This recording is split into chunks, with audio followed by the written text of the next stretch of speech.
video is sponsored by Kush Online, your home for cute, comfortable, curvy wear. Kush takes the stress out of getting dressed. Hey guys, welcome to my channel and welcome to another video. As we discussed yesterday in my live, that I would be coming on here to do commentary on the Who TF Did I Marry story, and so that's what we are starting today. As you guys know, it is a very long story, and we're going to attempt to break it up in pieces and watch. Hey, Boy Mom Plus Two. We're gonna break it up. We're gonna watch it. We're gonna do commentary on it. If you will, as you guys come in, hit that like button for me.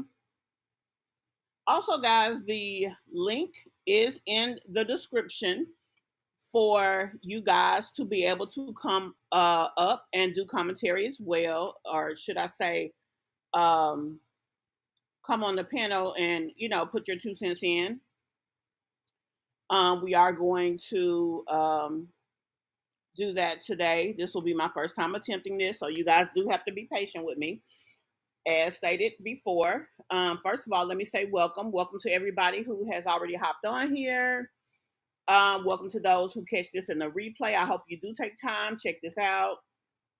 Give us your 2 cents on how you feel about the story, how you feel about the players. I know a lot of information is out here about it. And I'm going to be honest, this is going to be a blind reaction for me. I've watched a few little pieces and I've heard a lot about it, including the ex-wife, including another woman coming to the forefront and him alleging that she's not being completely honest. But just from the little bit that I've heard, I do think that we are pretty much where I think she's being honest. I mean, because some of the things that have been put out here with this story, who would lie about that? At any rate, so let's go ahead and jump right on in, because like I said, this is going to be a pretty extensive live. We are going to go over and listen, and then we, like I said, will be able to do our commentary. Those of you who would like to come on the panel and put your 2 cents in, you definitely will have the ability to do so. The link is already in the description, so we will be able to allow you up. Let me make sure of one thing before we get started. We definitely have to abide by all rules when it comes to commentary, and so let me make sure that I have that set up appropriately.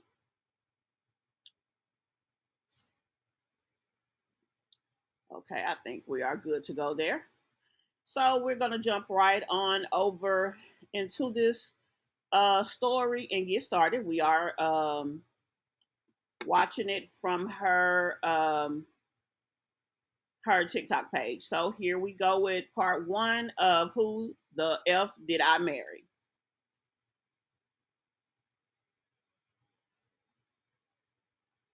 Around March 4th of 2020. We met on Facebook dating site, and we also matched on Hinge.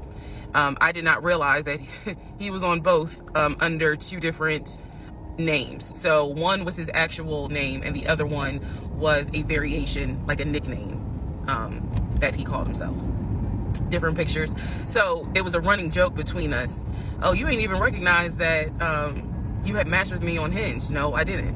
And also that should have been a red flag. By the way, you will notice in this story, I called it the United Nations of red flags. It is so many red flags that, I mean, you would have thought I was colorblind because I ignored all of them. So anyway, back to the story.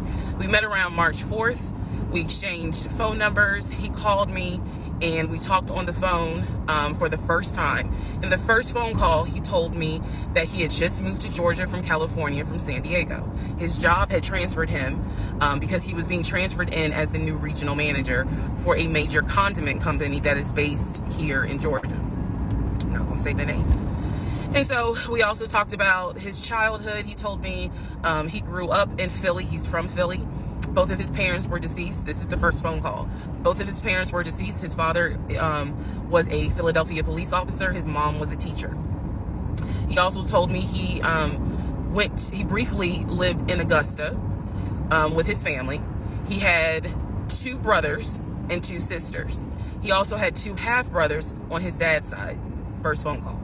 So I'm just giving you guys the backstory. This was the first phone call we had. So we talked about family. We talked about friends. We talked about our jobs. At the time, I was working at Georgia State Patrol. And he knew this, and he just thought that was like, wow, so you work with troopers all day. Yes, I did. Also in that phone call, he explained to me that he used to play football. He explained that he used to play arena football. I know nothing about arena football. About NFL, I know about college, go dog, but I don't know anything about arena football. So he explained to me that he used to play arena football. He used to work at Apple in the off season of arena football. And I remember thinking on that phone call, oh, okay, hey, for you. I don't know anything about arena football. And I believe I did tell him that I don't know anything about arena football. That'll come into play later on. So he told me, I just moved here. My job is paying for my housing and they are helping me to look for a house. He was like, right now I'm in Gwinnett County, but I'm trying to look for a house, ideally in Atlanta, like Brookhaven, Sandy Springs. He was like, I really would like to move out there. And so I thought, that's great. You're looking to get a house. You just moved here. He was like, I don't really know too many people here because I spend all my time at work and, this job is really demanding. So that was our first phone call. We talked more. He talked a lot, which took me by surprise because I'm not really used to men talking more than me. He eventually asked me out on a date. Our first date was set for Saturday, March 7th, 2020. He asked me what was my favorite restaurant. I said Cheesecake Factory. And so we agreed to go out at a Cheesecake Factory in a location that was in between. I lived in Clayton County at the time. He lived in Gwinnett County. I realized that if you don't know anything about Metro Atlanta, that makes no sense. But basically, we lived about 45 minutes apart. It's a nice distance. So we agreed to meet at the Cheesecake Factory over at Perimeter Mall, which is in an area, Sandy Springs, Dunwoody area. I was excited. Like, I called my friends and was like, I got a date, blah, blah, blah. We'll see how it goes. First conversation was good. Hopefully he looks like his pictures because, that's always an issue with online dating. Hopefully he looks like his pictures.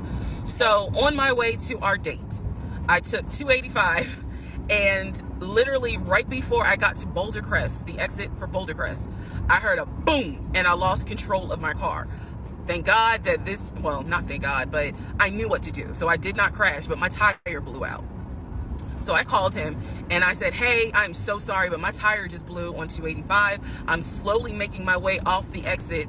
I believe I pulled into a Chevron gas station and I said, I got to get this fixed. I don't know what to do. Like, I'm a damsel in distress kind of thing.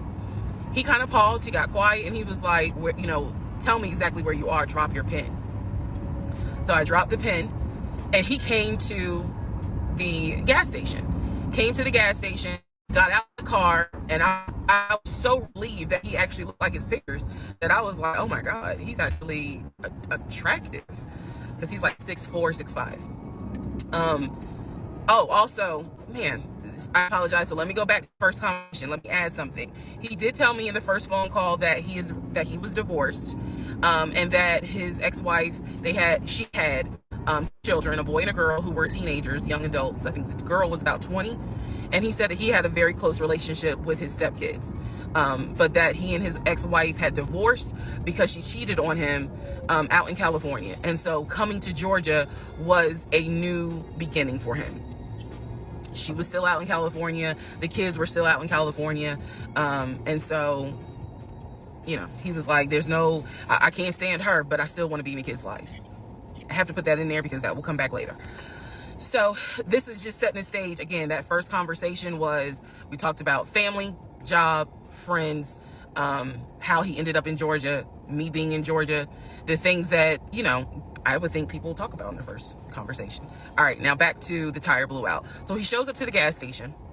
He changes my tire, which I just thought was the sexiest thing in the world. And then he needs to say, hey, I found a tire around the corner. You need to get their tire. Like, you can't drive on this donut. So he followed me to the tire place and then helped me get a tire for it. So I was definitely like, wow. And so the vibe was good. So anyway, I get the tire fit. We follow each other to the Cheesecake Factory over in Perimeter. We hold hands walking into the Cheesecake Factory. So in my mind, I'm like, this is just this. Oh my God, I had butterflies. That's the look of a woman who had butterflies. I guess this is where, when they talk about the love bombing thing, I guess this is where that comes from. Um, be sure you guys give me your insight. Do you feel that this is normal? Like this is what a guy's supposed to do, or for you, would it have been a oh my God type of situation? Let me know how you feel about it. So I had butterflies. And we go in, there's a long wait. And so we sit outside and we just talk. And the conversation is great. And this is where he tells me what it is he's looking for. He tells me, I believe at the time he was 42. He was like, I want to get married and it be for real. He's like, my parents were married for plus years before my mom passed away. And I want that. I want marriage, family, a house. Like that is what he's like, as a man, I'm ready to get married, but I want it to be for real because the first time, it really hurt me when she cheated on me. So he's telling me everything that I wanted to hear. And so he was like, what is it that you want? And I said pretty much the same thing. I was like, I'm ready to get married. Definitely want to have a family. And I want to marry my best friend. So we both put on the table that we wanted marriage. And this is the end of part one. Now tell me, guys, do y'all think that um that was too much in part one? Like, do you feel that talking about marriage on the first date is like taboo? Hey, Miss, I can't handle the truth. Tell me what y'all think. Is it abnormal that a guy be so direct so early, or what? So let me, while you guys are answering, let me pull up part two. This is my first time pulling something from TikTok, so this is new for me. So yeah, you work with me.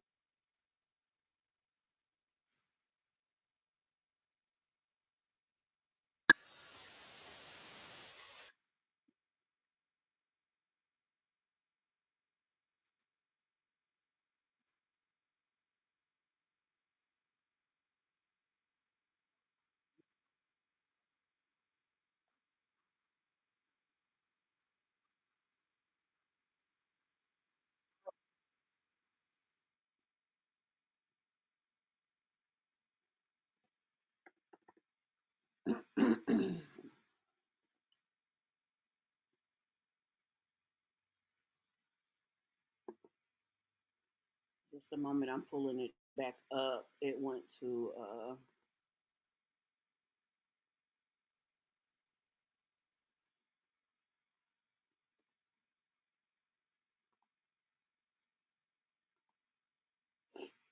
okay. Hey, Cancer.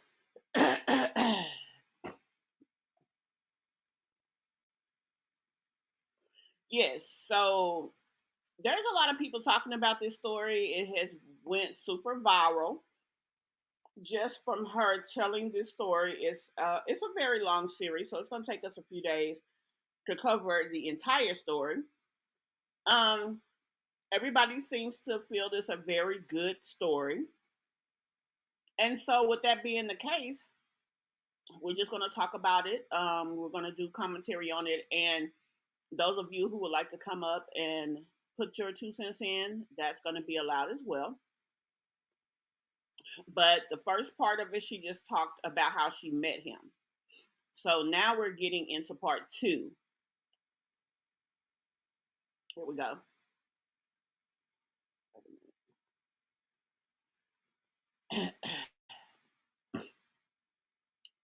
What's going on here? Oh, maybe I used the wrong piece.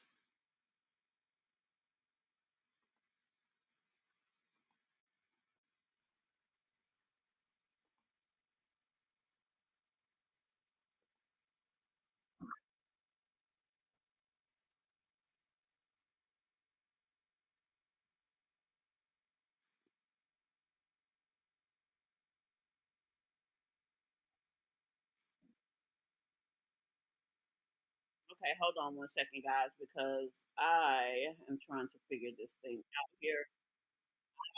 Had I had this up on YouTube. Someone had the whole thing chronologically ordered, and instead I was trying to pull it from her over here, but now I see why some people pulled it from YouTube because TikTok is not making this easy for me. Hold on, let me. Okay, this is part two.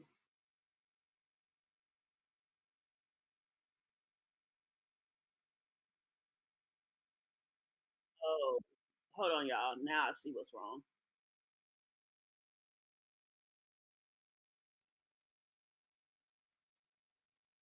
Make sure that I have it in here right.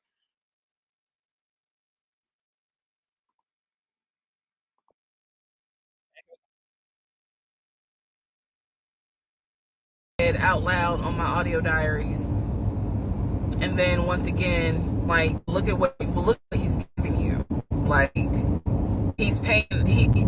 It wasn't a question about money. It was just a question of, are we really about to move into this house? And keep in mind, he's paying all the household bills. He still is. Keep in mind, he's paying all. Okay, guys. So I jumped ahead a little bit. Basically, they met right before COVID. It was almost like a whirlwind romance. It moved kind of fast. And with that being the case, COVID came and they decided to shelter in place at her house. And then he decides, oh my God, you're the one. I want to marry you and I'm going to buy us a house. So that's what she's talking about now. He put in an offer, so called, on a house. And they're about to do the damn thing, basically. The household bills. He still is. So we were supposed to close before Memorial Day. We didn't. It's an excuse. There was always an excuse with him. Always an excuse. And I didn't know enough about the process to question stuff because I really wasn't involved the way I should have been. It was giving me a lot of anxiety. So I'm pregnant with a lot of anxiety. And if I'm gonna be 100% honest with y'all, I was not expecting that I was probably going to have a healthy pregnancy because I was stressed. And what I was stressed about is I didn't know what was going on because I wasn't really involved the way that a normal relationship would be involved. Being honest. Not close. We move now into June. This is now going into June. Around June 5th, I looked at the house again on realtor.com. I don't know what made me do it other than, and I don't mean to sound super spiritual. I know that people are like, You know, you may or may not believe in God, but I'm telling you, I believe with all my heart, probably Spirit was like, look at the house on realtor.com. So I looked at the house on realtor.com. This was around June 5th. It showed that the house was off the market.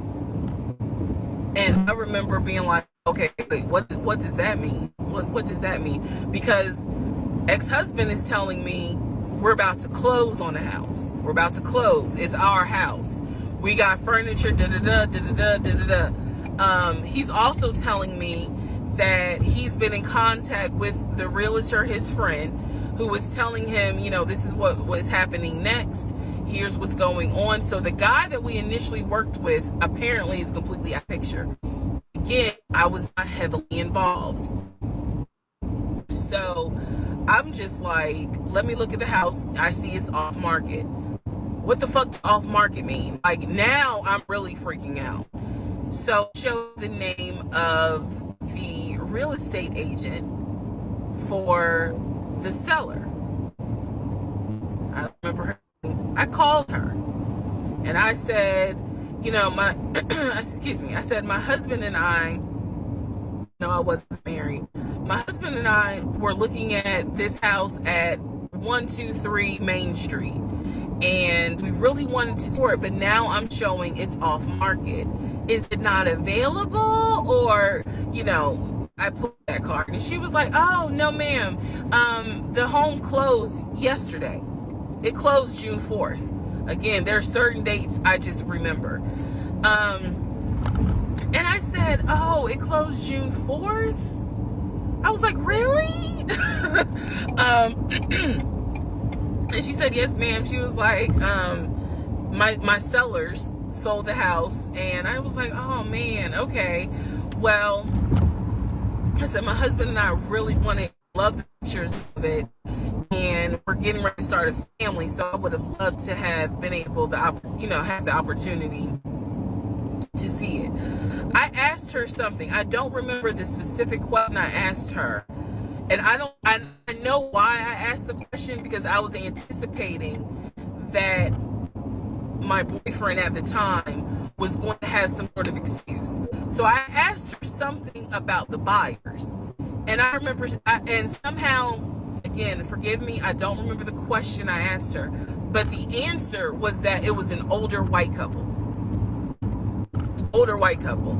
So I get off the phone with her.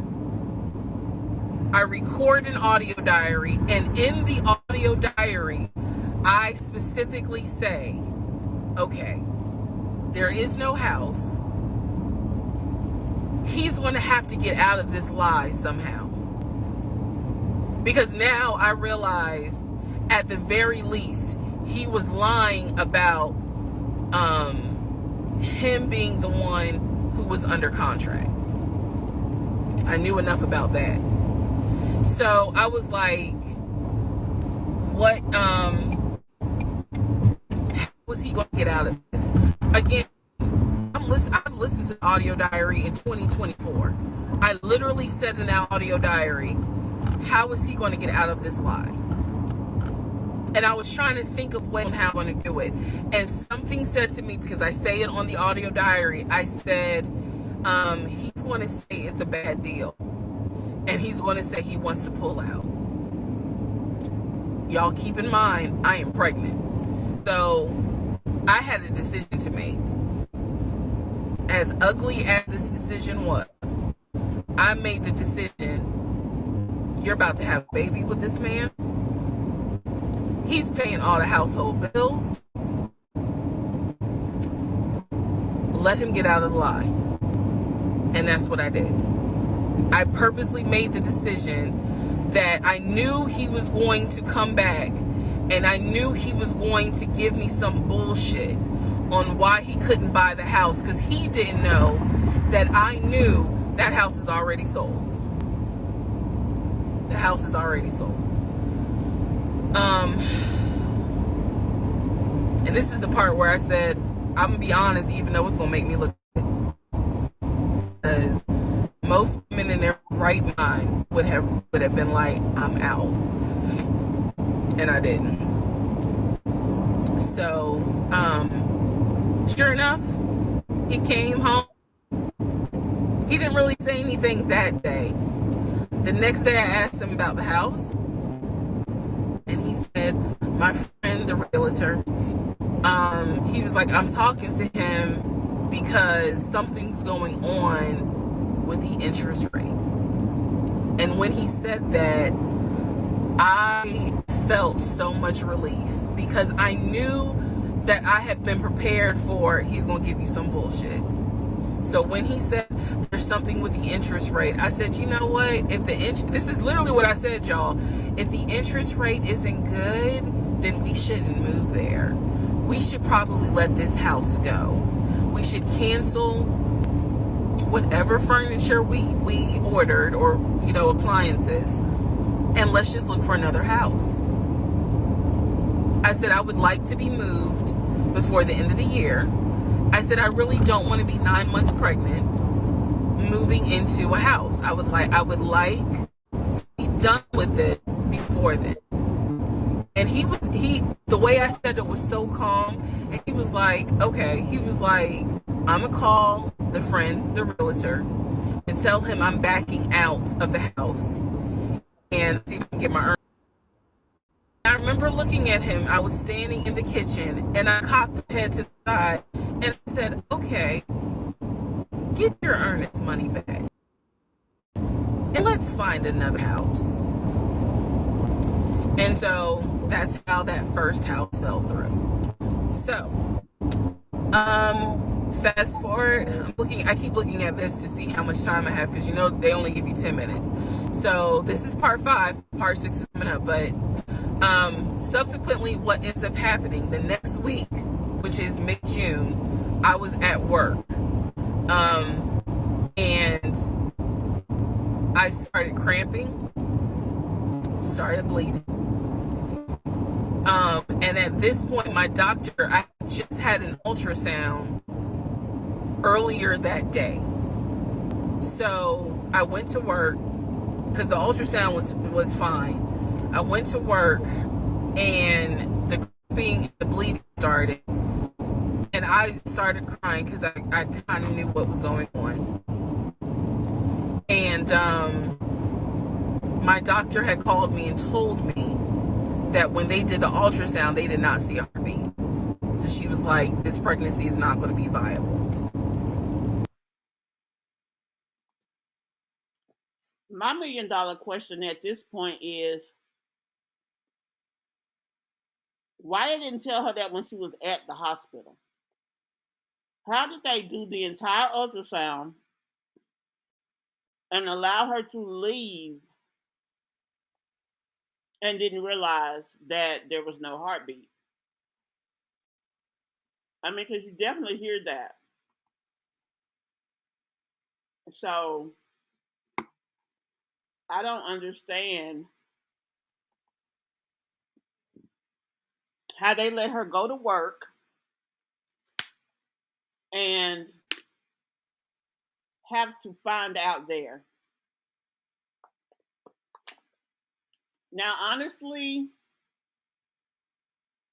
it really doesn't matter where you are. This is true because it's kind of going to be, one of those is what it is situations. If she was losing her pregnancy, I mean, it is what it is. I mean, there's no perfect way or time or place to tell someone that, but still at the same time, um, I really feel that um, they really could have did her a little better than that, in my opinion. And it's kind of sad because she's at her job and she's having to hear this. So I think that's kind of sad, but nonetheless, I mean that's kind of how it happened. So but I still don't understand how they didn't tell her while she was at the doctor.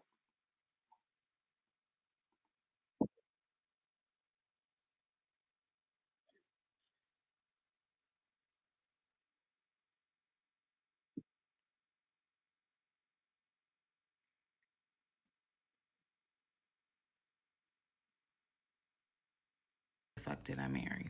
So we're off. So obviously, my doctor had called and told me there was no heartbeat. The pregnancy was not viable at that point, and I was cramping and spotting at work. Went into my best friend's office and immediately started crying. She was like, "What's going on?"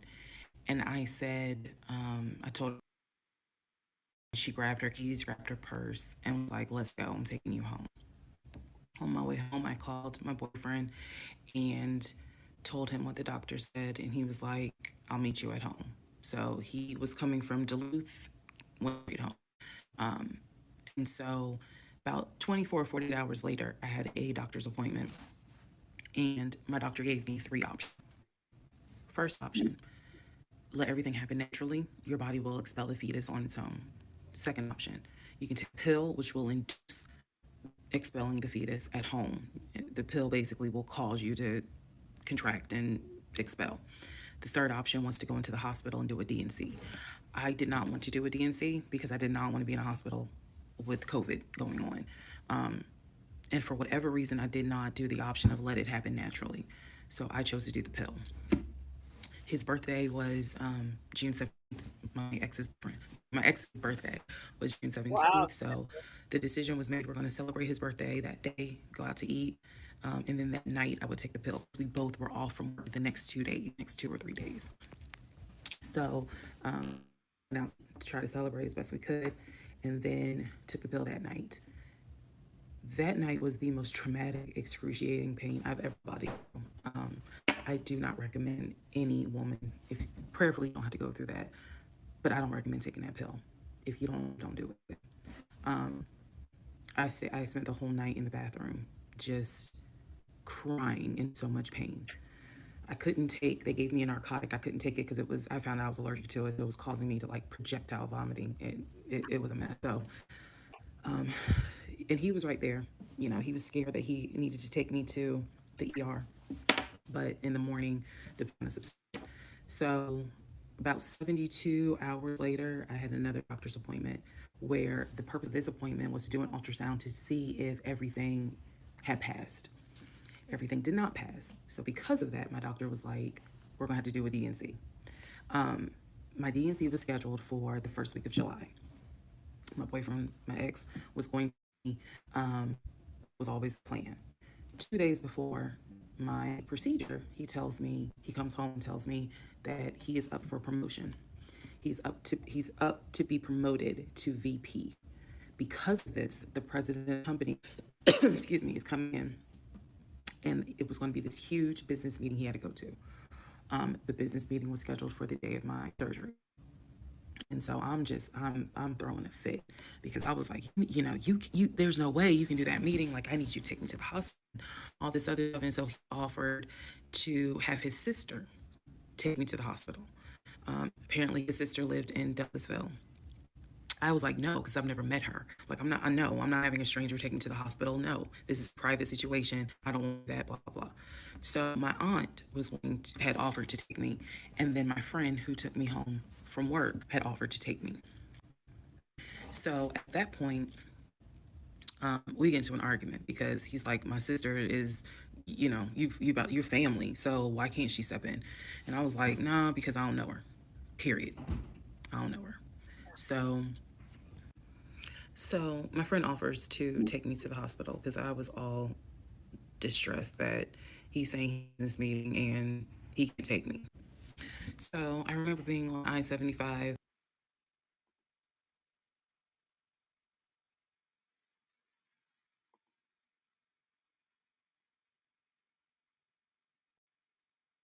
Yeah, that's Miss Maxwell. That's the protocol I'm used to. That they let you know right there. Hey, Mimi. I'm used to the fact of them alerting you while you're at the hospital because that's something that they can see and that you can see. Now I know everything is different and things go however, but like I said, I just thought that was kind of insensitive of them.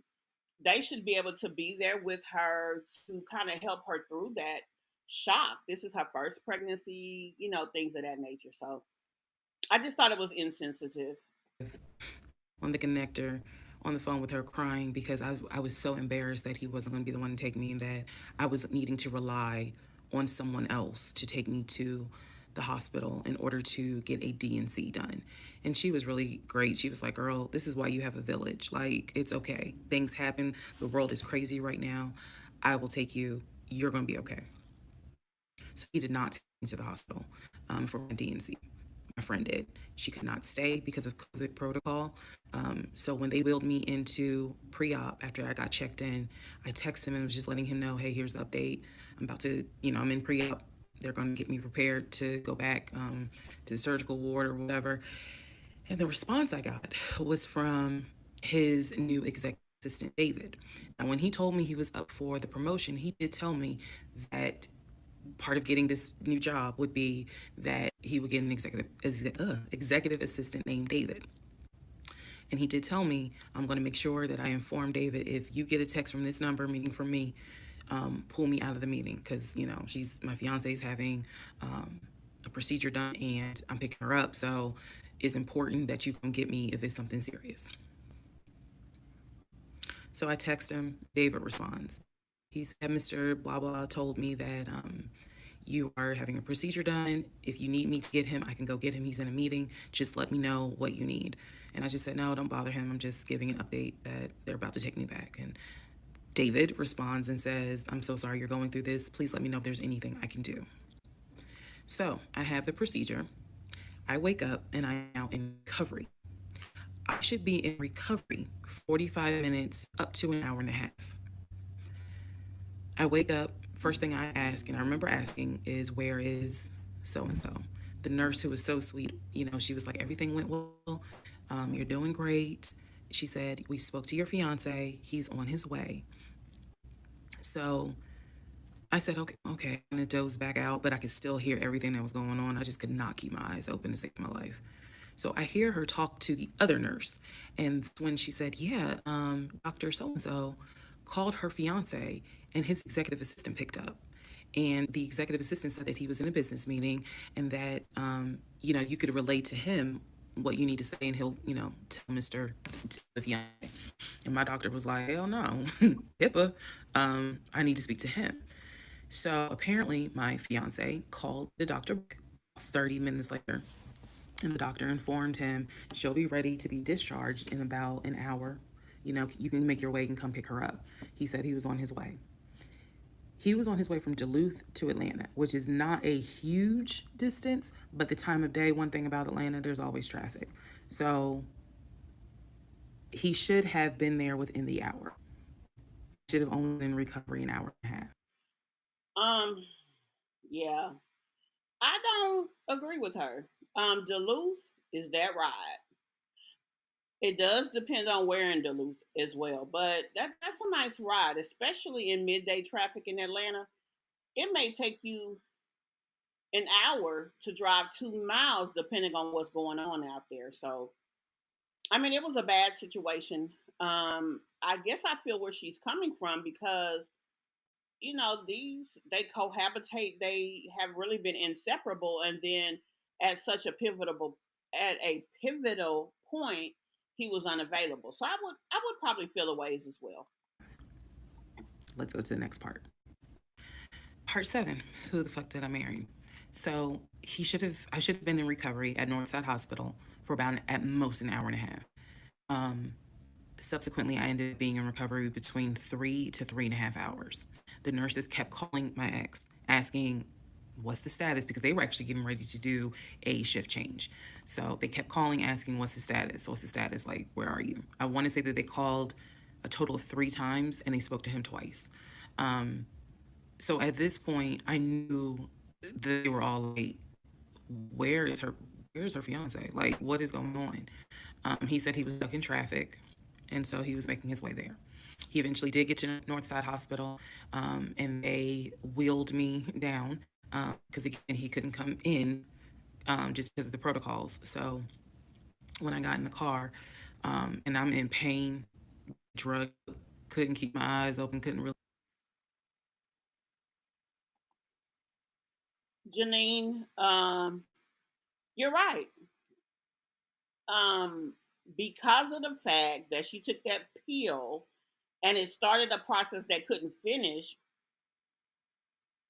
it would behoove them and her to remove any products of conception as soon as possible.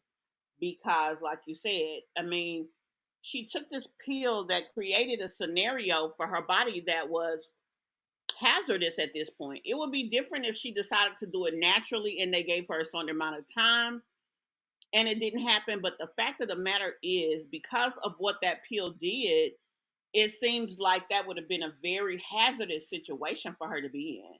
I mean, it just does. Really, I was of it, but I remember him calling my aunt and my mother and letting them know I picked her up. We're on the way home. Let me get her settled, and then I'll give you guys an update. I remember that. What I did not know was that he had texted my aunt and my mom and asked them to not bother me for like a week. Like, just please don't reach out to her. Let her just rest. I am from New Jersey. I am from an African American family. You don't tell my black mama or my black aunt that, please don't bother her for a week. I didn't know this at the time, but I'm just interjecting that part. I'm trying to stay in the timeline, but he did apparently do that, and my aunt was like, "Why will fuck you up?" Anyway, so go home. He waits on me hand and foot. I recover. Just need about 48 hours to just get my mind right. During this time, in between the when the house in Douglasville fell through, we had not talked about a house. So I guess it was about a week later after the DNC. He decides that, do you want to start looking for a house again? Excuse me, I have hiccups, y'all. Start looking for a house again. Because what happened with the house in Douglasville, I felt like I was smarter this time to say, I want to be involved in every aspect because I don't know what the fuck happened with that house in Douglasville. But what I do know is that he to me. I didn't think, I didn't know then what I know now. I just knew he lied about putting in, or excuse me, he lied about being under contract. So I told him, I said, I don't want to work with your friend who I've never met, never talked to. I know that he's talked to him in front of me. And I'm going to demonstrate on one of the videos how he used to do his phone calls. Don't worry, it's coming. So we found a new real estate agent, really nice guy. His name was Scott. I am using his real name. Really nice guy. And we told him what the budget was. And Scott was like, okay, when you guys are ready, we can start looking at houses. Try for houses that are empty because you can actually tour those. If it's a house where someone's already living in there, chances are it's going to be a virtual tour because of COVID.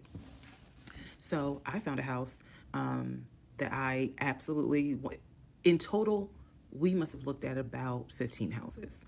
But I found a house in Smyrna that I absolutely loved. We toured the house. Everything about this was perfect. The house was listed for 699,000. It was built. The only issue was that the basement was not finished. Now, this is my question to you guys. Okay, these guys are within 4 to 6 months of meeting each other. They had this very fast desire to be together, him as well as her, obviously. Um, but still, with that being the case, do you guys think that she's kind of moving too fast? Like, you're trying to, within 6 months of meeting a guy, move in with him into a $600,000 house. Like, I mean, and this is Atlanta, and everybody and the men definitely are outnumbered by women. So everybody and their mama would have been after this man, if he is this financially stable, et cetera, et cetera. Now, it just feels to me like she should have almost known to be more alert of what was going on and more aware. And he wanted the basement to be his man cave. Um, Again, I went with him to tour this house. So this was already feeling very different than the situation in Douglasville because we did not actually tour the Douglasville house. We only did a FaceTime virtual tour. This house, Smyrna, we toured. We toured this house more than once. and it was gorgeous, fucking gorgeous. So we talked about it. He said that he had the money. Again, the price was $699. He said he felt comfortable putting all cash offer. If you remember on videos before, he told me he had money in his savings from when he played football. So when he said an all cash offer, even I knew you you got that kind of money. Like, were you a cashier's check for 699,000? And he told me he did. He had money in savings from when he played football, and he's very comfortable paying all cash for this home. He would have had to show me that damn money. Because, I mean, I wouldn't have called him a straight out lie, but in light of the things that we've already heard in this story, I'm going to need to see at least 100,000 somewhere. You know what I'm saying? So the real estate agent, Scott, sent over the paperwork. The paperwork was sent in both of our names. It was sent to my email. That was another thing that I changed after Douglasville. Everything gets sent to me. And then I will be sure that he signs it. He sent it to me. I looked over the offer. We were going to put in an all cash, full price offer with a request to have the basement finished. Also, we were requesting for the seller to give us an answer within 24 hours. We were requesting a quick closing. These are just some things I remember. Remember, 24 hours. I didn't want to wait on y'all think about it. 24 hours, let us know if you're accepting the offer or not. And then also a quick closing because it was a new construction. So we didn't have to wait for the current tenant to move out. We didn't have to do that. So I watched in our bedroom as he pulled it up because it was a electronic document. He signed his name to the offer for $699,000 cash. He requested again the seller let us know in 24 hours if they were accepting the offer. So we submitted the offer at around 6 p.m. We were requesting that by 6 p.m. the next day, they let us know if the offer was or not. I watched him sign the offer. I sent the offer back to Scott from my email. All parties signed. Scott texted us and said, I got it. I'm submitting it. I will let you know what they say. Let's go into part 7. Sorry. Let's go into part 8. Good grief, this is getting long. Okay, so I just want to up some things that I realized is kind of creating some confusion. So just allow this video to serve as a stop sign. Let's clarify. First of all, the story, background. He was born in Philly, in Philly, and moved to Augusta. Story is he moved to Augusta for high school. After high school, he went to college at San Diego State. Enjoyed San Diego State, stayed in San Diego for quite a while. Got married out in California, had a house in California, played arena football out in California, but his family was back here in Augusta, Georgia. He still had a lot of family up in Philly, but for the most part, he had a sister in Augusta, he had a sister in Douglasville, he had a brother in Baltimore, he had another brother in Philly, and he had a brother in Nashville. So I just want to clarify that in terms. And why had you not even by phone met any of these people? You're with this guy. You guys are just falling head over heels for one another, and yet you have been pregnant by him. You've unfortunately lost the pregnancy, and nobody reached out to say, woo woo woo, nothing like. I don't know. That's kind of weird. Terms of not the demographics, but the geography. Born in Philly, came to Augusta for high school, went to San Diego State for college, played football, stayed in San Diego. Stayed in San Diego, got married. Okay, we're gonna skip that. Counter offer. We don't exactly know why.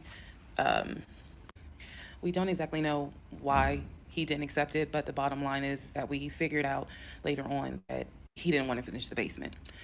So the offer was not accepted. The house fell through. I was okay with that because Again, I knew he had put in an offer. So we continued looking at other houses. We found another house in Smyrna that he really liked. I thought that it was way too big for just the two of us. Um, and so the price of this home was much higher than the $750,000 that Chase had approved for the mortgage. So what he explained to me was that he was willing to do the $750,000 mortgage, and he was also willing to put a significant amount of the money in savings on the house, which meant that he was now comfortable going from 750,000 up to about 900,000. Again, his whole explanation was, I have the money where I can put down a substantial down payment, bring down the price of the home, and then basically mortgage the rest of it. So that was now the plan. Was not comfortable with a home over $900,000. But again, keep in mind, I saw the Chase paperwork. So I was like, I just feel more comfortable sticking at the 750,000 mark. That's what you were approved for. Let's go with that. By this point, this is now fall of 2020. We had been talking about marriage. I had my ring. He had made VP at the company. And again, he was calling me every day from work. Um, I need to kind of explain how the company was ran, because when you think VP, you would think he would be in an office. It was a condiment company, so they actually were producing the content, and I'm not saying the name of the company on purpose, but they were producing the condiments in this particular plant location. So a lot of times, he would simply tell me that he walked the floor, checking in with his subordinates, basically. Now, how did he go to work? For the most part, at this point, he left before I woke up. However, pretty much wore dress pants, kind of like a dark navy blue cargo pant, and he had a polo shirt with a company logo on it. What I saw a lot of times is that he would not wear the polo shirt to work. He would wear like a company t-shirt. He would wear rubber sole shoes and the navy blue cargo pants. I didn't think it was a uniform, but it reminded me of what someone would wear when I worked at Amazon, if you're going to be doing manual labor. He didn't go to work sloppy looking at all, but it definitely was not suit and tie, nowhere near suit and tie. It is fair to note that outside of work, he was a man who he loved to dress. He loved to wear the latest Jordans. He loved to collect watches. He collected a lot of Invicta watches. Um, he he loved to collect hats. He wore hats, baseball caps everywhere because he knew the shape of his head. Um, so in terms of how he dressed casually, the man, he could dress. In terms of how he dressed for work, he didn't dress like a VP.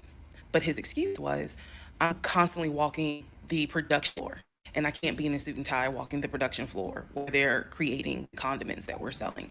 So by this point, again, this is fall. We're looking at houses. We're still touring houses as much as we can because it is COVID. We had found another house that we really liked, and a house that I really truly wanted to put an offer in on. This was now going to be the second house that we put an offer on. He put in the asking price, I believe, was about 700,000. He put in under asking an offer for about 650,000. I'm guessing, but try to find the house and put it on the story. The reason that that house fell through, we found out that the home was sitting on a septic tank. We found out that the septic tank had an issue, and it would have taken about $15,000 to $20,000 to fix the septic tank. The sellers were not willing to fix the septic tank. Personally, I didn't really care for the house that much. I'm the one who was like, I don't really want it. So even though we put an offer in, we had 24 hours where we could pull our offer back. And so we did. Once we found out, I believe it was in the disclosure. And if you're a realtor, please feel free to tell me if I'm using the wrong terminology. But I believe it was in disclosure that they told us the septic tank needs to be replaced. That's when I was like, I don't want that house. Um, so we pulled out. The house fell through. And so I was fine with it because I was heavily involved. I saw him sign the offer. I knew every step of what was going on. Our real estate agent, Scott, was amazing, but you will see when I get to it where he made a mistake as a real estate agent. So, house number two fell through. We then moved on, saw a few more houses, and then we get to house number three. I'm going to pause talking about the houses because now I need to introduce what happened with the cars. Stay tuned. All right, part 9 of Who the Fuck Did I Marry? So we're pausing on the house stuff. Let me tell you about the car. So when I met my ex-husband, I was driving a 2012 Nissan Rogue, fully loaded. It had quite a few miles on it, but it got me from A to B. It was in good condition, but I was upside down in the car. He was driving a 2018 Ford Taurus, super sport mode. I know he had a sport mode on the car, and I love driving that car. When he told me how he was a regional manager, he told me that one of the perks that came with the job was that he would be getting a company car. And so we spent time going to Range Rover South Atlanta. We spent time going to Jaguar. We spent time going to BMW. We spent time going to was on Mount Zion in Morrow, if you all are familiar with that area. He test drove a whole lot of cars. In the end, he decided on a BMW sedan. I was there when he test drove the car. I got in the car with him, loved it. And he explained to the salesperson, you know, I'm getting a company car. I need to get a printout of the full price of the car, tax tag and title, because what my company is going to do is wire over the money car. The salesperson was like, okay, you know, apparently that happens a lot. So he gave him a printout with the tax tag and title for the car. In front of me and the salesperson, he called the person in the finance department for his job. Obviously, I have no idea what this person's name is, but he called the person. He explained to them, this is the amount of money. He said the president of the company, so-and-so, has authorized for him to get a car, not spending more than, I think, $90,000 tax tag and title. The BMW came out to just under $90,000. Remember this conversation so fucking vividly. So he's on the phone in front. I'm standing down. The salesperson sitting down at their desk, and he's like, they put me on hold. And so he's like, I guess the person comes back, and he says, yeah, the price of the car is blah blah blah. He was like, give me a second, and I can send you a picture of that printout that shows tax tag and title for the BMW. He gets off the phone. He takes a picture of it. He sends it to whoever. He waits about 10 minutes. He calls the person. He says, did you get it? Apparently the person did get it. But the person who can actually physically do the wire transfer had gone home for the day. So he says to the BMW salesperson, he's like, okay, we're going to have to do this tomorrow because so-and-so went home for the day. I don't know who the salesperson is. I can only tell you from my viewpoint what I thought. I had no reason to think this was a lie.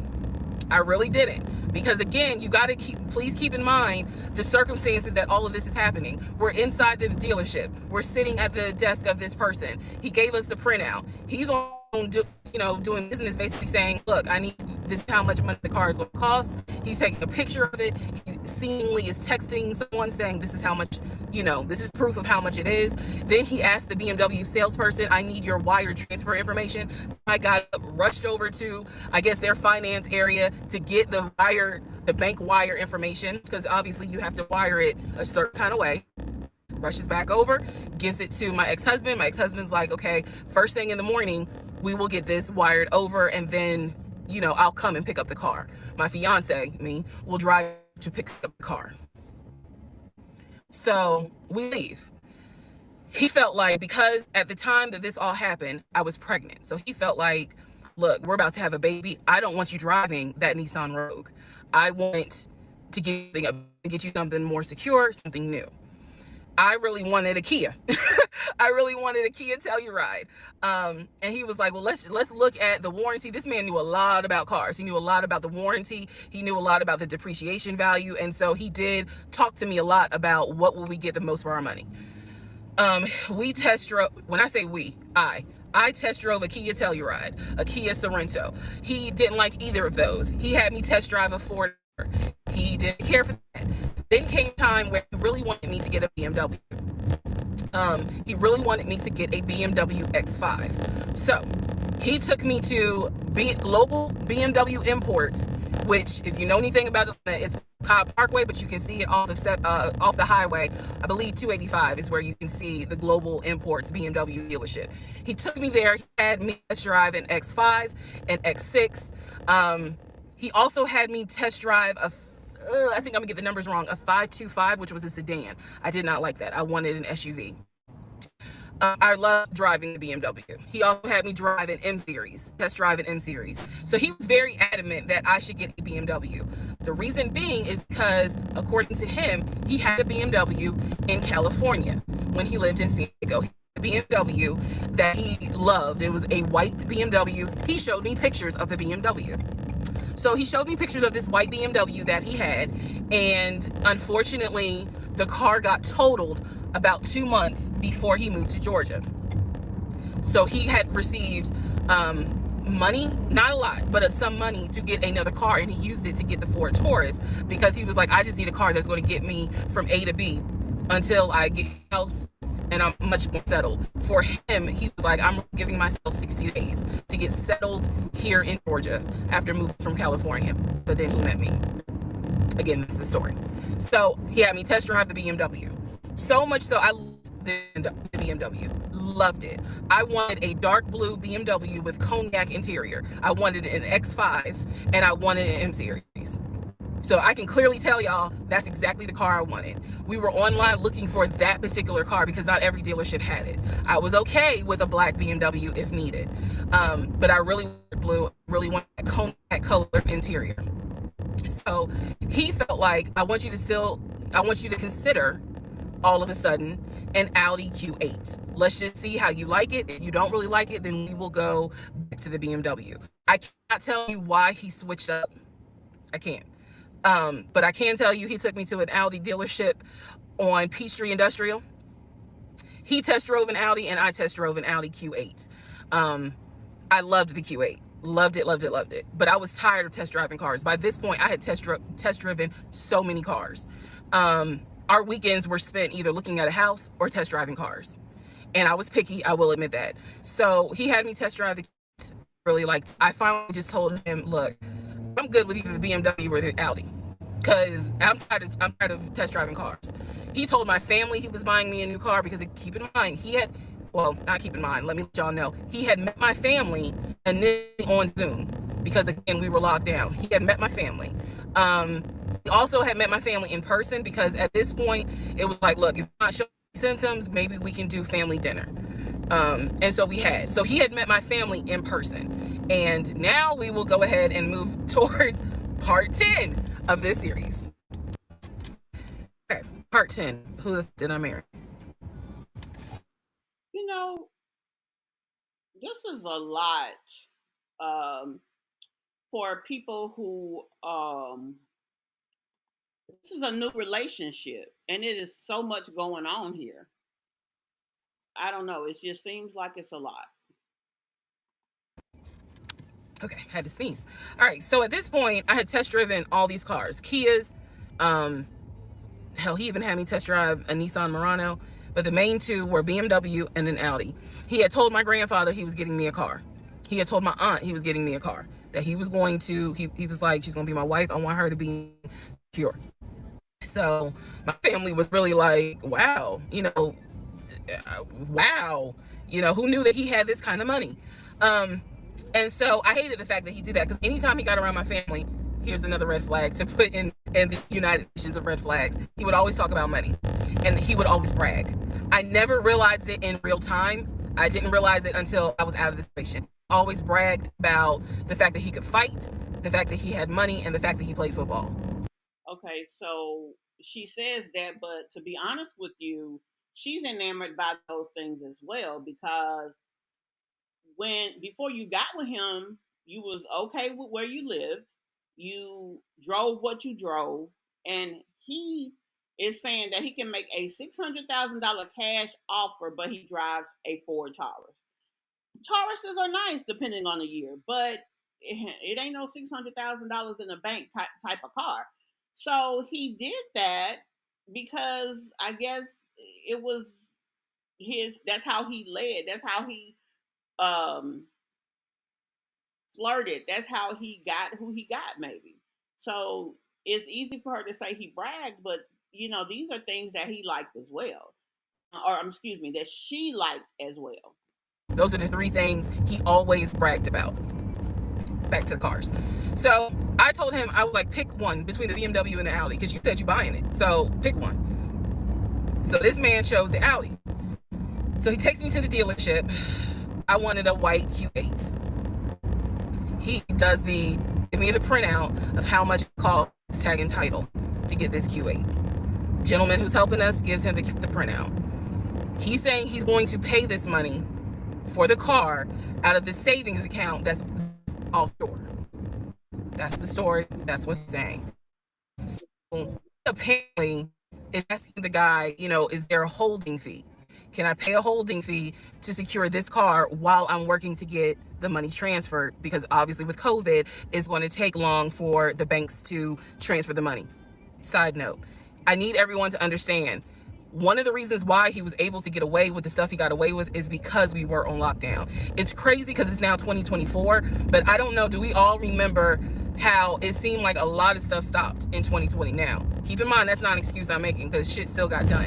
But in terms of business as usual just was not happening in 2020 at this time. So when he's saying, oh, it's going to take a while for the bank to transfer the money, the gentleman who was working at Audi he didn't make a face. He didn't blink. He was like, I know it's going to take a while because of COVID.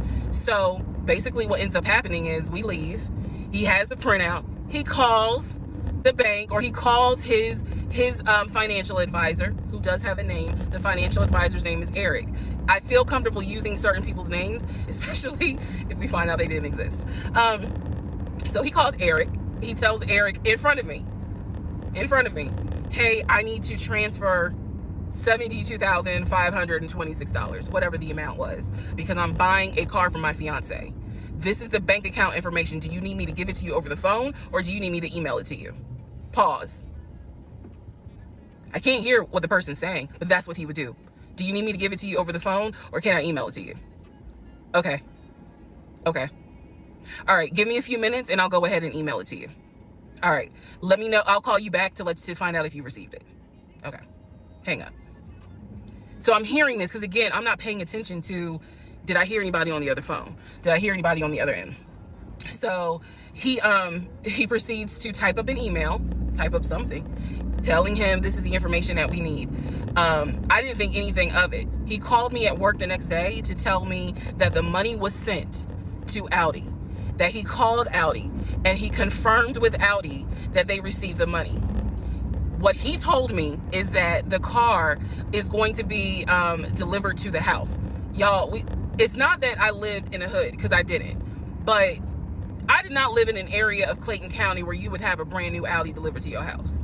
So I remember saying to him, I don't want that car delivered to the house, not yet, because I need to put that car in the garage. And my Nissan I only had a one car garage, so my Nissan was in the garage. So he said, okay, well, let me call them back and change the delivery date. Can you be home, or can you do a half day? So he's asking me, can you work a half day so that they can deliver the car and you will be home for it? I said, yes, that's fine. Because again, it's COVID. I'm working from home anyway. I only had to go in the office 2 days a week. So I'm at home the next day. He told me the car would be delivered between the hours of 1 and 3. Obviously, between 1 and 3, nothing happened. So 3 o'clock, I called him. He's at work. He sends me a voicemail. He calls me back. I said, it's 3 o'clock. No one ever came with the car. What's going on? And then I remember I was like, well, do I need to call Audi myself? Because I thought that you handled it. But if you didn't handle it, do I need to call them? And so whenever I would suggest I will handle it, he would get very, very defensive. Red flag number 472. So he was like, no, I will call Audi. Don't do anything. I'll call Audi and find out what's going on. Okay. So I'm at home chilling, cooking dinner, normal night. He calls me back and says, yeah, the car was stuck on the truck in Spartanburg, because apparently that's where their deliveries come from. So when he told me this, I was in the kitchen laughing, because by this point, I will be honest, and I told y'all I'll be honest even when it makes me look bad. I was guilty of, on one hand, I believed him, and on the other hand, I was like, let me see what lie he come up with. Let me just see. But keep in mind, my brain was really not rationalizing, not comprehending how deep the lie was. I just thought that no one told him the car was going to be delivered, and he made that up. I had no idea how deep the lie went. So he said, the car's in Spartanburg. It should be delivered this weekend. The weekend came, he had a whole other excuse. I don't remember what the exact excuse was as to why the car was never delivered. I do remember we got into an argument, and I was like, don't even worry about it. I'm gonna get a new car my damn self. I don't even need your help. Which is probably one of the worst things you can tell a narcissist, because they love to be the hero. It's all about them. But I was like, don't even worry about it. I'll get when I have the money to get a car myself, I'll do it. I don't want to hear anything else about a new car. I don't want to hear shit else about a car. Because at this point, I was spending way too much time trying to figure out, are we getting a car? Are we getting a house? Like, what the fuck is going on? Always there was an excuse. So when I told him I don't want to hear anything else about a car, and I am not going to a dealership to test drive another car, that ended that whole discussion right there. So this is where I'm going to interject what I believe was happening. I believe that my ex-husband is the type of person, he gets off, nut. He gets off on you being excited about something that he knows you will never get. So I believe that he enjoyed going to car dealerships. He enjoyed watching me test drive a car and get excited about it, knowing I was not going to get it. It is the level of cruelty. And again, I'm telling y'all stuff that I found out way later on. It is the level of cruelty that I still cannot comprehend. So the whole issue about the BMW and the Audi, I think he just enjoyed seeing me get excited and then pull it away. Part 11 coming up. All right, part 11. So for this part, I'm just going to give you some backstory on the family. Pause all the stuff about the house. Pause the stuff about the car. This is backstory on his family, my ex-husband's family. All right, follow me. My ex-husband's parents, mom and dad, are both deceased. Mom passed away from cancer. Dad passed away shortly after her. I'm not sure what he passed away from. So he has a number of siblings. He has two, with his parents, he has two brothers. One is older, lives in Philly. One is younger by 2 years, lives in Nashville. He has two sisters. One, Shantae, is older, lives in Douglasville with her husband and two kids, a boy and a girl. Younger sister, Kim, is the baby, lives in Augusta with her husband, worked at, I think he told me, Procter & Gamble. That was the story. He had two half-brothers that were through his dad. One brother lived in Baltimore. The other brother lived in Augusta. The brother that lived in Augusta, I have physically met in person, shook hands, hugged, all that. The brother that lived in Baltimore, I have FaceTimed with, talked to him. The brother that lived in Philly, the older brother that he looked up to, I have never talked to him on the phone. I would always talk to him through my ex-husband. So the conversation would be like, hey babe, brother so-and-so said hey. He didn't call him brother so-and-so. We'll call him John. John said hey. Hey John. I would be in the bathroom doing my hair, brushing my teeth. Hey John. And he'd be like, did you hear? He said, how you doing? I was like, I'm good. How's he doing? Because that's just me. And so he would relay back and forth. He talked to John every day from starting around July after the grandmother passed away. He would talk to John every morning. We both would be getting ready for work, and he would be on the phone with John. They would be talking for 30, 40 minutes, talking about football, talking about other siblings. They would be talking about cars. It was really like not a big deal. They would talk about the brother in Baltimore. They would talk about the brother in Augusta.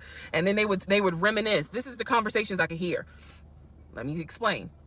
When I say I can hear a conversation, what that means is I am physically standing near him or next to him where I could hear him with the phone up to his ear talking to someone, because it wasn't me. Okay. I may not hear the other person because the phone call may not be on speakerphone. But what I hear is, for example, I hear, hey man, what y'all doing? Oh, for real? Y'all barbecuing this weekend? What y'all making? Oh, that's what's up. Nah, I think me and her gonna stay in this weekend because, these numbers is looking crazy with COVID. Yeah, she over here. She's sitting right here. She watching TV. Okay, hold on. John said, hey. Hey, John. You heard her? Okay. All right, bro. I just wanted to check in on you. That's the type of conversation I'm explaining. Okay, so I hope that that gives a little more clarity about the type of conversations I'm hearing. So, I don't know why this light keeps going out. Okay, so that's how he would talk to his siblings. The grandmother passed away. He called me around April or May and told me that his grandmother passed away. His grandmother, on his dad's side, had died suddenly from COVID. She had symptoms. She went to bed and did not wake up. He was distraught. He was crying. He wasn't eating. He was just sitting there, listening to music, not watching TV, just sad, because he was like, my grandmother was always my support system. So from what I saw, it really bothered him. I did not think anything of it. I'm one of those people. If you tell me somebody in your family passed away, I'm gonna believe you, because I don't play about death. And I guess I expect other people don't either. Um, however, however, that is not the same for everyone else. But we'll get there. So, family. He had his sister Shantae, who lived in Douglasville. Like I said, she was married with 2 kids. Apparently she was a nurse. So when I had my miscarriage, that was a sister that he was like, my sister will take you to the hospital. Like, that's what family does. Okay. I had never met Shantae. I've been on the phone, or excuse me, I've been around him when he was on the phone with Shantae. Never heard her part of the conversation. But he would be talking to his sister. That's what he said. That's what it sounded like too. Now, what is interesting is that we lived maybe 35, 40 minutes away from Douglasville. So there were plenty of times that he had invited me to go with him to his sister's house. Okay, let me tell you how this would always work out. Total times he invited me was probably 3 times for different barbecues or whatnot. The first time he invited me, I was like, nah, I ain't going, because again, COVID. And she's a nurse. Hell no. The second time he was like, yeah, she invited us, but I don't think we should go because COVID. No. The third time I agreed to go. I was like, absolutely, I'll go meet your sister. Like, that'd be great. On our way to her house, to Douglasville, to go see the sister, apparently he got a phone call. The phone was always like on vibrate, but he got a phone call and he told me that something came up, and so she had to cancel the barbecue to get together, whatever. And so I was just like, oh man, okay, well, hopefully we can go another time. It didn't happen close enough for me to have red flags, if that makes sense. But at this point, as y'all probably like, girl, you so blind. But again, I didn't think anything of it, because it's like, okay, it fell through. We'll see. We'll reschedule.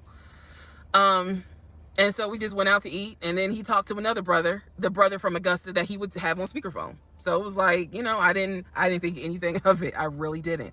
Man, and the more I talk about it, the more I realize, like, I'm not a dumb person, but it just never dawned on me the things that you have to now investigate. It didn't dawn on me. But nevertheless, that is the backstory for his family, right? Grandmother passed away. 3 weeks later, he called me and told me his uncle had passed away from COVID. The uncle had tested positive, had to go into the hospital, and he died. It was a bit of a red flag. Was a bit of a red flag, but like I said, I don't play about death. So I was just like, wow. Because of these 2 deaths, he became a stickler about COVID. And when I mean a stickler, wear your mask, wear gloves, hand sanitize your hands. Like, he was annoying about making sure neither one of us caught COVID. So now I'm gonna give you the backstory in regards to what I was told with the ex-wife.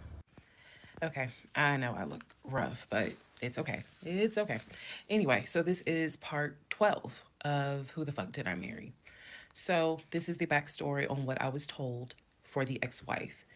This is important. Pay attention. All right. This is 2020. So this is what I was told in 2020. I was told that he and his ex-wife used to be friends. Then they started dating and subsequently got married. They got married in California. He had bought a house with the money that he made from arena football. They had apparently had gotten married on the downward of the arena football career. Had a nice house. He showed me a picture of the house, showed me pictures inside the house. Remember that? Showed me pictures inside the house. It was a really nice home in San Diego. And basically, what happened was that he came home from work early one day, and I have the hiccup, sorry. Came home early from work one day, and his wife was sleeping with another man. The man was in the house. He and the man get into it. Her son, who is about 17 years old in 2020, she had two kids, a daughter and a son. The son apparently was on his way home from school when my ex husband found his previous wife in bed with another man. So the story goes that he and the guy fought. He kicked the guy out. He kicked his ex wife out, but told her the kids could stay. The kids are not biologically his, those are his stepkids. She was like, "You must be kidding. Like, I'm not leaving my kids here." The kids are old enough to where they were like, "We don't want to go because you fucked up. We don't want to leave." So apparently she leaves. The kids stay with him for a few weeks. And then she gets her own place. The kids move out, move in with their mom. He files for divorce in California. He files for divorce in California, and it was an ugly divorce. She was asking for spousal support, all kinds of stuff, and then it turned into, you know, I'll help you with the kids, not child support, but just I will give you some money for the kids because apparently he was very close to the kids and he wanted to keep a relationship with the kids. Their biological fathers, apparently there were two fathers, their biological fathers were not in the picture. So the divorce starts out contested and ugly, eventually becomes amicable. Eventually they become cordial with each other. So my ex-husband moved. This is all before he ever met me. So I'm telling you the story of what I was told in 2020. So eventually, about 2 years later, is when his job approached him about an opportunity to transfer to Georgia. And so he took it. New beginning, fresh start. He has family in Georgia. He took it. He told me this story pretty much the second or third conversation we had. So it was always from the beginning that she had cheated. He caught her, and he had filed for divorce, but he was still close to the kids. They still had a great relationship. I've heard him. I've heard him on the phone with the kids, just encouraging them, helping the 17-year-old like with homework. The kids really apparently wanted to meet me, and I was fine with that. He would send them money, if they needed something because he loved the kids as if they were his own. I'm telling you the story as I was told it in 2020. So let's see, around April or May of 2020, he informs me that his ex-wife has moved to Georgia. Apparently, she's staying with her sister in Gwinnett County. So she has moved to Georgia. The two kids are now in Georgia. And so when he tells me all this, I'm like, so what's that supposed to mean? Now, I will say this. He never made it seem as if she wants him back. He never presented that. It was always, no, we're cool for the kids. We're cool for the kids. But he's never presented that she was trying to get him back. I feel like it's fair to her for me to say that. And again, stay with me. It all comes out. But that was the backstory in regards to the ex-wife, that they got married in California, they divorced in California, and then she eventually moved to Georgia, to Gwinnett County, after he had transferred to Georgia for his job. He did tell me that, every now and then he'll get a text message from her. He told me that he, told her when I was pregnant. He felt like she needed to hear that from him instead of hearing it from the kids. And we got into a bit of an argument about that. But, honey, in the big scheme of things, anyway. So we got into an argument about that. I felt like that's none of her business. But that's the overall backstory of her. So remember, because there will be a quiz, but just remember, he met her in California, married her in California, divorced her in California. She moved to Georgia, to Gwinnett County, after he moved to Georgia. Are we clear? Okay. Okay. Part 13 of Who the Fuck Did I Marry? So I've kind of given you guys all the backstory. Let's just kind of recap real quick. So I told you how we met in March of 2020.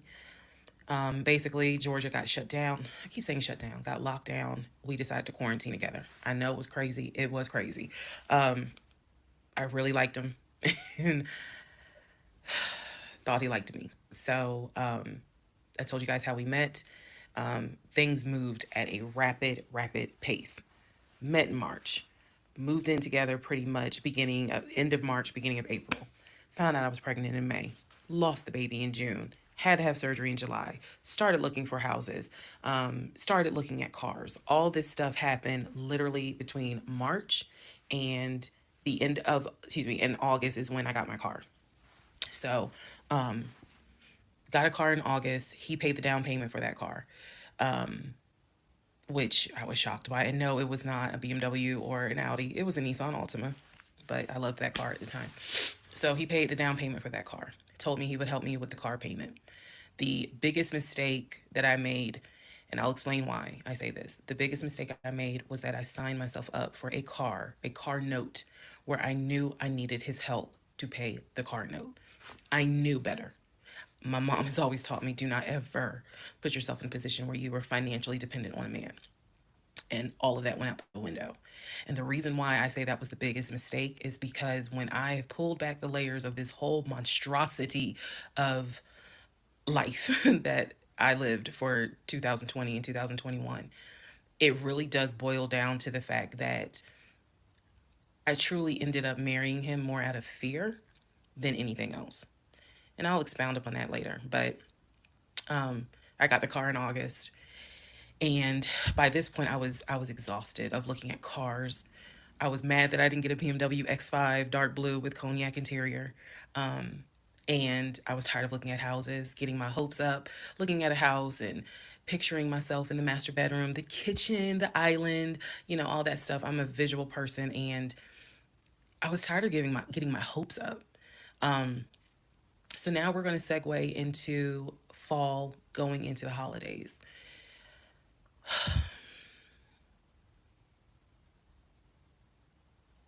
Here's what happened. In October, we looked at another house. This house was in Marietta. Absolutely gorgeous. It was gorgeous. I want to say that the house was about $700,000. Okay.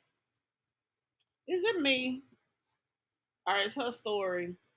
And we're only on part 13. But honey, I got PTSD from her story. Like, this is a lot going on. I know when you get with somebody that their past does become a part of your future if you guys choose to be together. I get it. Um, but even with that being the case, it just seems like there are so many layers here and so many people involved that really aren't involved here. Like, I don't know. But um, for a man to be so allegedly financially viable, for me, it seems like she should have known something. I mean, if he has this relationship with this ex and he gives money here and there on a small scale, she should have really been like, okay, I don't know, it seemed like these red flags should have more been like daggers that kind of forced her to open her eyes, and I just don't see the fruits of that. I just don't. But at any rate, um, what do you guys think about it? It just seems like this has been a lot, and we're only into 13, and this is a very extended story. I really liked the house. I could see myself living there. I could see myself cooking there. Um, and so subsequently, my ex husband put in an all cash offer on that house. I watched him put an all cash offer in on the house. Our real estate agent, Scott, called us about 24 hours later, and he said, the sellers love your offer. The offer was an all cash, full asking price offer, 700,000. Let that sink in for a moment. He said the sellers love the offer. They are asking that you show proof of funds so that they can accept the offer. My ex-husband said, I will show proof of funds when they accept the offer. The seller said, great, we'll accept the offer when you show proof of funds. So basically, we got into a standoff. And if you're a real estate agent or you work in real estate, I would love to know your thoughts on this. I had asked people in my personal life, like, have you ever heard of this before? And I've had plenty of people who said I side with the ex-husband. I would not show my bank statements until they accepted the offer. And then I had other people who were like, I wouldn't accept an all cash offer unless I verified that the person can pay. So I'm just curious what your thoughts are. Okay. So Okay, so I've been in the real estate arena once before. I was a loan officer. Um, and I can see both sides. What's the big deal? If you really have the money to make this offer, why not show proof of funds? Number one. But also, I can see a person not wanting to put their personal information out there without there being some kind of guarantee. But the bottom line is you want something from the person who owns this house. You want this house. You want them to trust that you can close this loan. So you want them to take their house off the market for a period of time and give you the opportunity to close on it. Even if you met them halfway, you know, either show proof of funds or maybe they have an extended earnest money that you have to put down with it at the time that they accept the offer. Something. But the bottom line is you want something from them that they have, which is this house. Yes, they want something from you too, but in order for them to accept what you're offering, they have to basically turn down and allow no one else to be able to put an offer on the house. And it's an extended dollar amount. So I see it both ways. our real estate agent called us and was like, guys, the sellers are giving you 2 days to show proof of funds. I had the letter that he showed me from Chase. I sent that to Scott, but that was for a mortgage. The offer was for all cash. So he needed to show proof of funds. He had the cash to pay $700,000. He didn't show it. He refused to budge on showing them proof of funds until they accepted the offer because he was afraid that they were going to pay a more. So what ended up happening was Scott called us and said, I apologize because I didn't do my due diligence as a realtor. He said, before I ever started showing you guys a house, I should have collected your pre approval letter and proof of funds. He said, so at this point, my broker has informed me that I cannot show you guys another house until you show at least us, meaning the real estate firm, until you show us proof of funds. And so Now the prequal letter, they should have requested the prequal letter. Proof of funds, maybe not so much because unless that's how you said you were going to pay. Um, the broker at this point basically didn't have faith that they were able to close on anything because number one, he had showed them houses over an extended period of time, and they haven't been able to close on anything. As a matter of fact, I don't even know that they put earnest money on anything, and that is required to secure the loan. So I feel that this is why they're now asking for this paperwork. She was saying that the realtor made a mistake. He really didn't make a mistake. A real estate agent is just supposed to show or sell houses. It's really not their job to do the handling of the mortgage. But because the real estate broker feels less than um, he doesn't feel good about these people at this point. That's why he's asking for additional proof of funds. I'm just like, well, I'm telling my ex husband, just show them the fucking proof of funds. Like, what's the problem?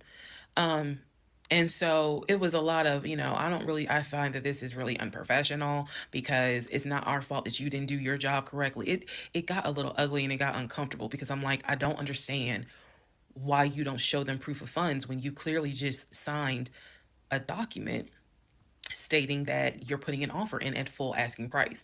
This was the same thing that the realtor was saying. He was like, but you just signed an offer. So What's the problem? Like, you want them to accept the offer and then you'll show everyone the funds? And my ex-husband, without missing a beat, said yes. So Scott did his best to work with the seller and say, look, accept the offer. He'll show you, he'll open the books, he'll show you the proof of funds. These sellers were like, no, that's not. And it wasn't so much the seller, it was the seller's agent. Big respect to the seller's agent. But the seller's agent was like, no, that's not how we're doing business. He needs to show those proof of funds before I advise my clients to accept his offer. Period. If he's not willing to do it, we'll go on to the next offer because Janine, you're right. I mean, and then she kept going back and forth with all of this. This man has not been able to secure one single thing that he said he could do. So, and she made a comment, and we may have skipped over that by me moving forward into part two.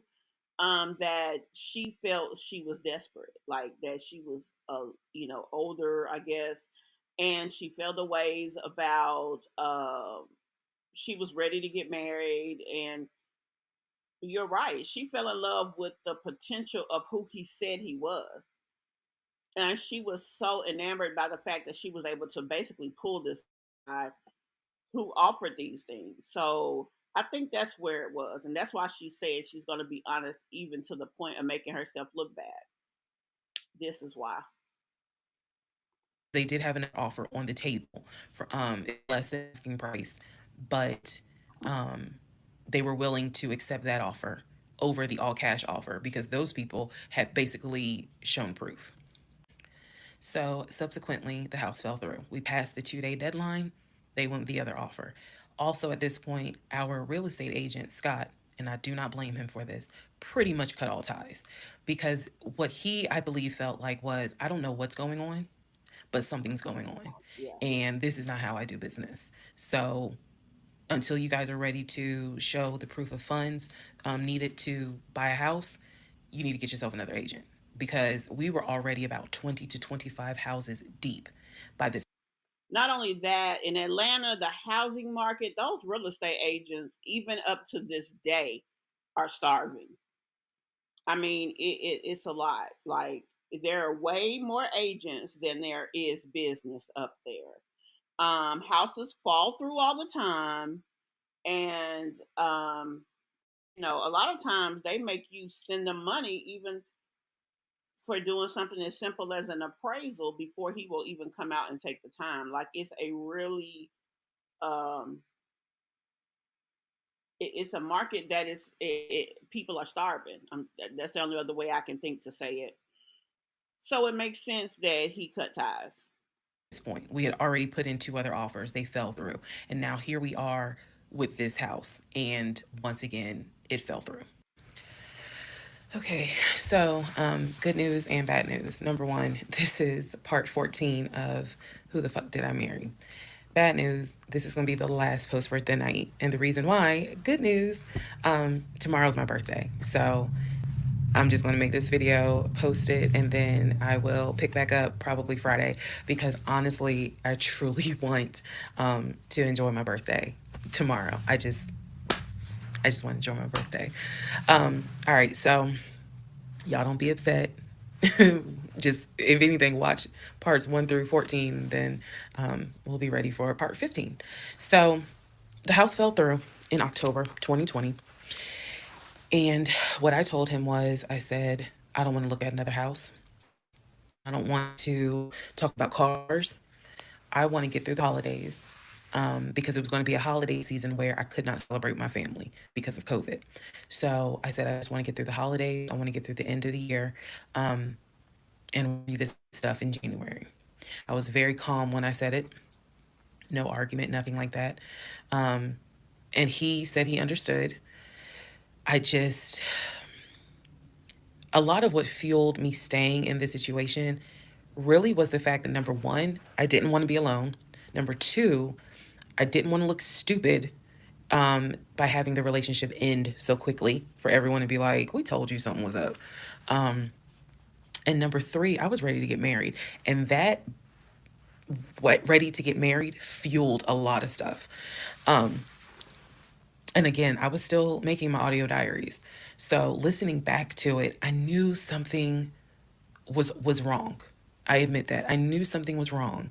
But what I thought it was, truthfully, was like, why does it seem like there's always something? Like, why can't we just go ahead and get the house? Why is it always something? Why can't I just get the BMW? It still didn't dawn on me how something went. And for people who keep asking, I'm going in order of events. So, yes, there will be a video where I explain how everything came out and what came out, what was true, what was not true. It's coming. I'm just getting all out in order. So, I told him I didn't want to look at a house no more. I didn't want to talk about houses. Do not mention the word Zillow. Do not mention the word realtor. Nothing. Let me just get through the holidays. And for myself, the question was, what do you want to do? You want to stay with him, or do you want to cut your losses? Hey, Erica. And the part that kept me constantly second guessing myself was, what if he's not lying? What if he's not lying? There's no, literally, the conversation I had with myself was, there's no way. You said that one tire locked her ass in there. I mean, honestly, that's what it seems like. Cause damn, baby, like all these lies. Why can't we just buy? Why can't I just have? She convinced herself, and she kept doubling down on the situation because, like she just said, people kept telling her, "Girl, this is some bull crap. This dude ain't real." Blah blah blah, woo woo woo, and she she couldn't. She was just like, "No, you're wrong, and I'm right," and she couldn't accept being wrong. Like she couldn't accept that he was, just not about nothing. And it's really sad that she had to take it that He far. is lying about having money. You saw the paper from Chase. They don't just approve $750,000 for a mortgage for anybody. I've seen his checking account. You see how much money's in his available checking. Like I don't think he's lying. I don't think he's lying about that. But what is it? Is it that he doesn't trust me? Like, I second guess myself so much. Okay, how much money was in the bank, honey? You ain't told us that. What he had, child? Is it that he doesn't trust me? Is it that maybe he doesn't really want to get married? Like, what is it? Because I know what I saw. I know what I heard. I know that he's having conversations about move the money from this account to that account. I know he's paying my car note and all these bills. Like, clearly this is making money. I know that I saw the promotion, the letter from HR that states his new salary is 200 and something thousand. And I remember thinking, like, God, what, like, what am I missing? I'm missing something, but what is it? Because I know what I've seen. I know what I have touched. I have physically touched these papers. Like, I know how to read. So what is it that I am missing? He's close to his family. He talks to them all the time. He's just a regular guy that just likes to watch NFL football. He leaves me alone when I want to watch Georgia football. He's paying the bills, groceries. I haven't had to worry financially since I've met him. And as Okay, now this is what I want to address. If you haven't had to worry, if he's been paying all these bills except maybe a few little personal things, maybe credit cards you had, or maybe car note before you got this car, where was your money going? Like, was you just messing off your money? Because where was your money going? Like, I don't get that part.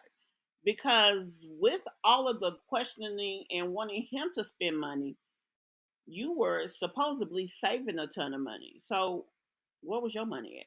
a woman who lived on her own, paying her own bills, my God, that is the most intoxicating feeling when you meet a guy who just takes your stress and your worry away financially.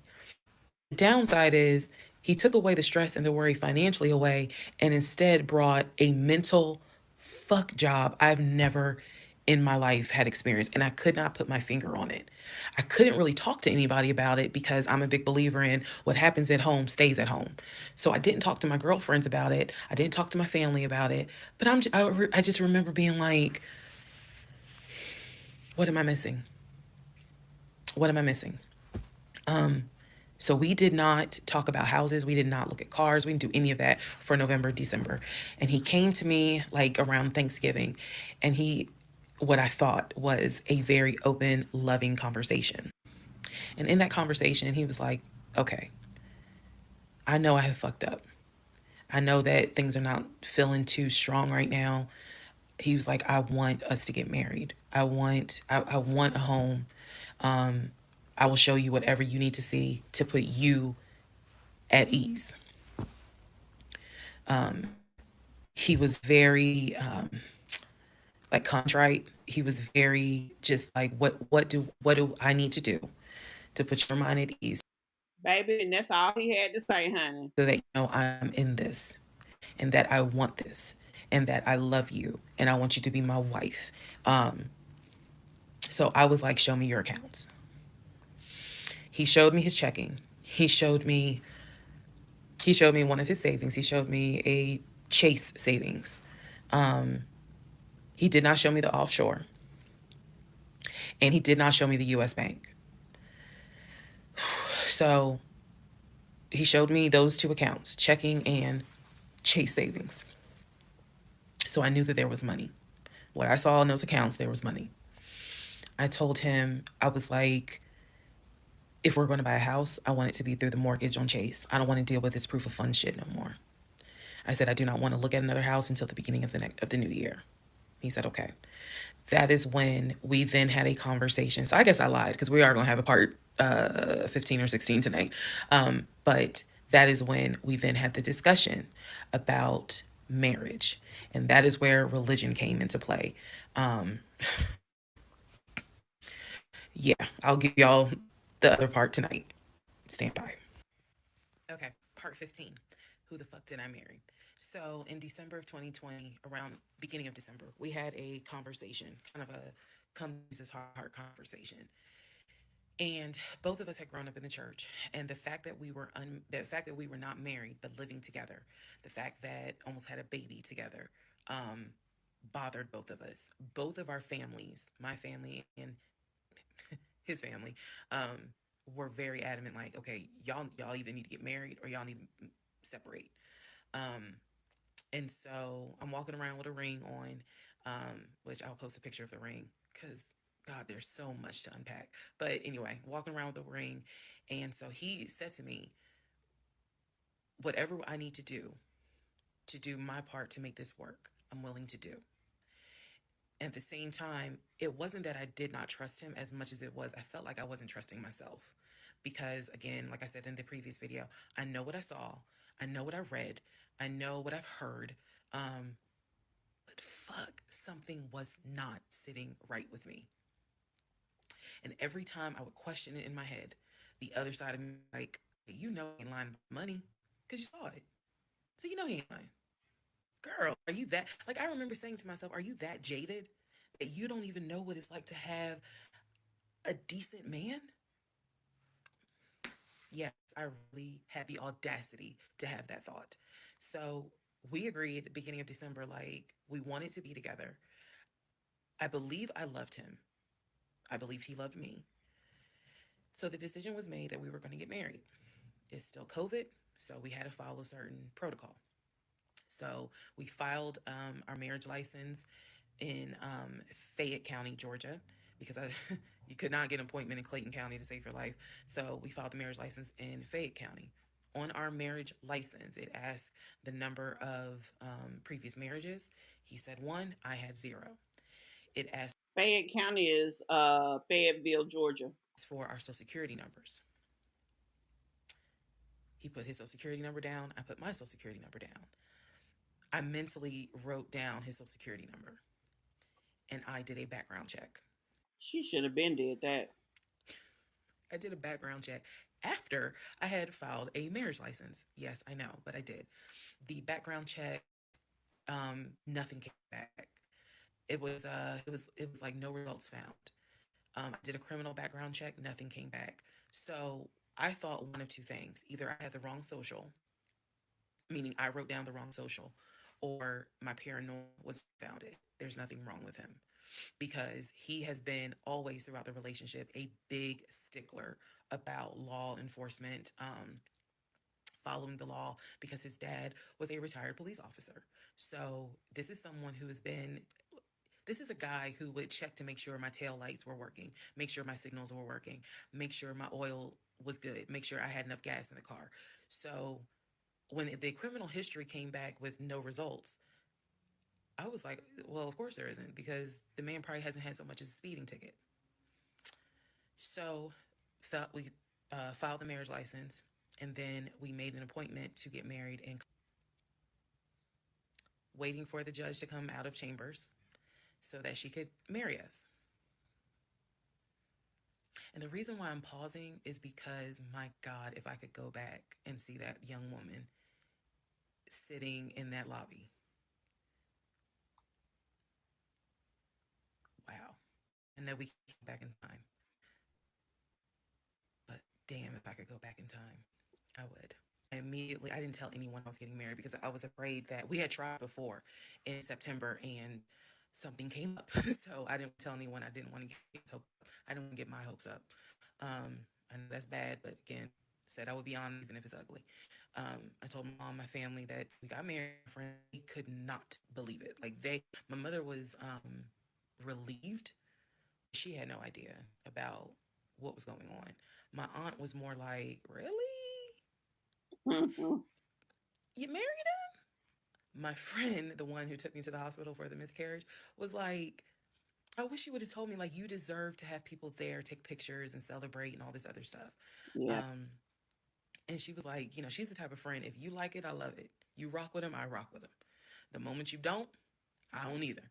So she was supportive. My other girlfriends were happy for me. They just hated that I had to get married during COVID, because they were like, we would have loved to have thrown you a bridal shower and a I think her fear wasn't people and friends. Her fear was her. She apparently didn't feel she deserved the happiness that of being with someone who was taking care of everything and taking any type of stress off of her. Clearly, she felt that way, and that's unfortunate for her. bachelorette party and all of that. It just sucks that you couldn't experience that. So we got married on a Tuesday. On the way home, stopped and got some wings. Went home, and I had to get ready to go to work the next day. And life, I got married January 5th. By January 31st, I knew I was in trouble. I still didn't know how deep, but I knew I was in trouble. So, to give you all a very, very, very candid idea, got married January 5th. The normal things that married newlyweds do when we got married completely stopped. And that was not by me. You always hear men talk about, man, now that we're married, she don't. In my case, it was the exact opposite. I would have put him It out, was the exact opposite. So, baby. anyway, You because got me this is confused. not a forum to y'all R-rated or whatnot, but y'all get what I'm saying. So we got married January 5th. January 6th, I went to work. It was a lot of people congratulated me because it kind of word got out that I had gotten married. January 7th, I filed the paperwork to change my last name. And if you were following me, you can go back like 15, 16 videos, and I talk about how I had to change my name back to my maiden name. But I changed my name within about 3 days of getting married. My attitude was, this is the bed that I made. I'm going to do right by him. I'm going to do right by my marriage. I took marriage seriously. And when I married him, I absolutely married him thinking, I'm going to be with you for the next 40, 50 years. So we're going to have to figure this shit out. That was my mindset. I did not get married to turn around and be divorced in 6 months.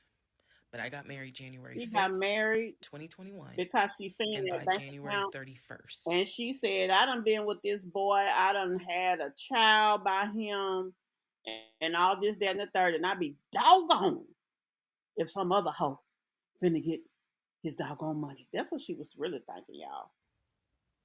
I knew I was in serious trouble. So that is where we are.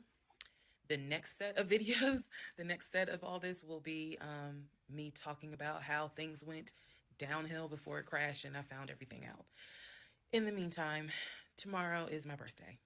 So happy birthday to me.